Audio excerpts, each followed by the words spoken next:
Thank you. Good afternoon, everyone. Hello. Glad you're here. I just want to thank the conference organizers, as everyone has, and especially Liz Neely, who did a fantastic job organizing and guiding our panel. So, I am a medical educator, which means that I spend a lot of time observing and interacting with medical students and residents about their interactions with patients. I'm also a narratologist, which means that I study people's stories. So there is an old folk riddle that asks, what is truer than the truth? Right, already the scientist part of us is saying, no, there's nothing truer than the truth, right? But in the riddle, the answer is a good story, okay? And of course, the idea is that a story can sometimes arrive at deeper truths, what we call narrative knowledge. And of course, this is not meant to suggest that all facts are equal or that there's no such thing as misinformation so long as you can craft a good story. But it does suggest that sometimes one person's evidence is another person's nonsense. In medicine, it's easy to think that there's only one story, right? The true fact, evidence-based story. But in fact, there are many stories in medicine, and these stories are often contested in the sense that they vie for dominance or at least acceptance.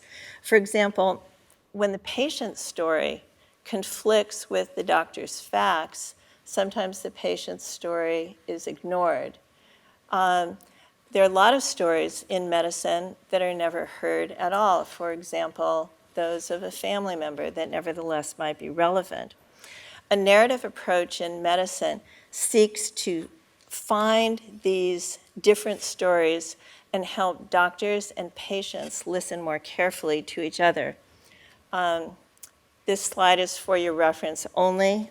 These articles are culled from a large literature, which many of you are probably familiar with, about internet use by patients, the spread of misinformation, and mismatches between doctors and patients' knowledge and expectations. Some of the work shows that practicing clinicians can demonstrate very little interest in their patients' stories. A study that I conducted a few years ago, analyzing over 100 written reflections by medical students about their encounters with patients, found, among other things, that students became frustrated, angry, even as you see here, infuriated, when patients rejected their explanations and advice.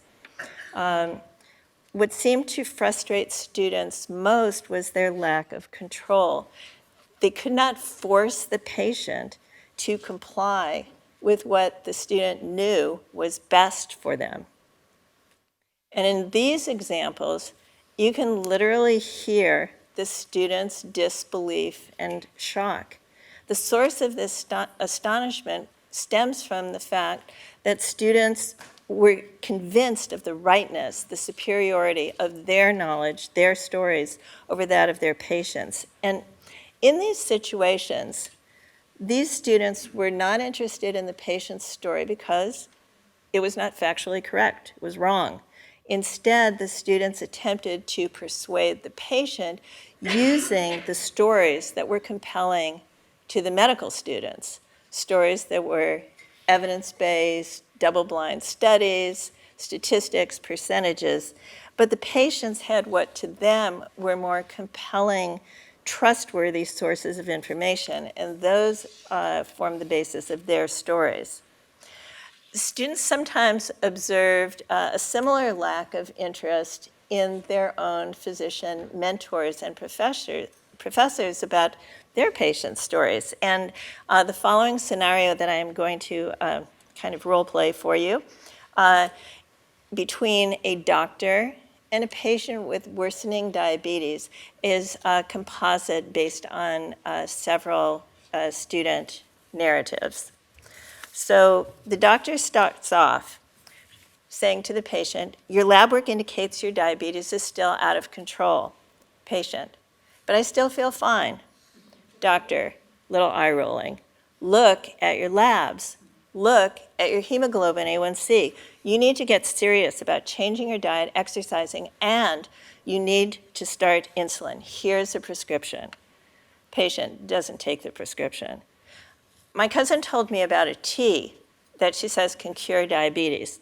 Doctor, a little more pronounced eye rolling. There is no such tea. Here, take the prescription. Patient hesitates. I don't want to start insulin. Doctor is now impatient. Why not? I've seen family, friends start insulin. Then they go blind and their toes have to be cut off. Patronizing tone from the doctor. You are confusing association with cause and effect. Insulin didn't cause those complications. Those patients probably started on insulin too late. That could happen to you if you don't take insulin. Here, take the prescription. Patient, I'll think about it. All right. So medical students and physicians may be frustrated or uninterested in their patients' stories. Unfortunately, we know that increasingly patients may also evince skepticism regarding the advice and counsel of their doctors. And we've heard already many explanations for this, so I'll just very briefly review things that I and other medical educators see in clinics and in hospital all the time. So, of course, first, sometimes patients mistrust physicians because what they're hearing from the doctors conflicts with the more trustworthy information within their own increasingly narrow and homogeneous information bubble. Further, in most doctor-patient encounters, there is an imbalance in the power dynamic, right? And if the patient feels out of control, one of the few ways that they can rebalance that power equation is by resisting the physician's explanations. Sometimes, of course, medical advice conflicts with deeply held cultural, religious, and familial convictions. Sometimes there are long-standing historical and societal patterns of discrimination and exploitation that corrupt, in a way, an apparently objective exchange of information. Additionally, a lot of times physicians are forced to convey very stigmatizing information that patients don't want to hear, such as diagnoses of AIDS or mental illness or addiction. And finally, disinformation may simply be more appealing. You don't have to take insulin to manage your diabetes. We have a tea that can cure you. So in the successful medical encounter, I think a shared story must be co-constructed, yielding a version that makes sense to both the doctor and the patient. Now, fortunately, this sort of co-construction is not rocket science, but simply involves listening with respect. You know, when we heard about the Hallelujah diet, a lot of us, including me, laughed, right? And of course, once you laugh at a patient's ideas of what will help them, you've pretty much lost that patient. So listening and respect, a genuine curiosity, which all of us as scientists should have about the other story, and empathy for their perspective.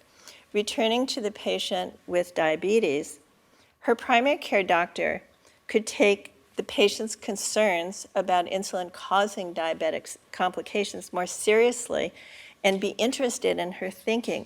What you're saying makes sense, and people in the community have a similar fear. Help me understand what you've seen and heard. The doctor might convey not only curiosity, but empathy. It is scary to think about starting insulin. The doctor might even agree that the patient should try that tea if it is not harmful, while laying the groundwork for further conversations about how insulin actually works to protect the patient from her feared consequences, so that alternative story.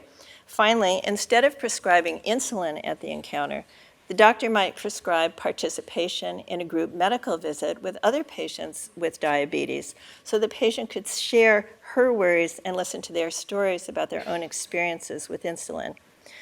So in conclusion, different kinds of knowledge, both narrative and scientific, belong at the clinical table. We have to accept that different beliefs and different life experiences are going to produce different stories. Respect for each other's stories is essential, no matter how uncomfortable they make the physician feel. It is important for both medical students and physicians to be curious rather than judgmental about their patients' beliefs. And in the end, collaboration and teamwork, even in the face of difference, holds the most promise for going forward in clinical practice. Thank you.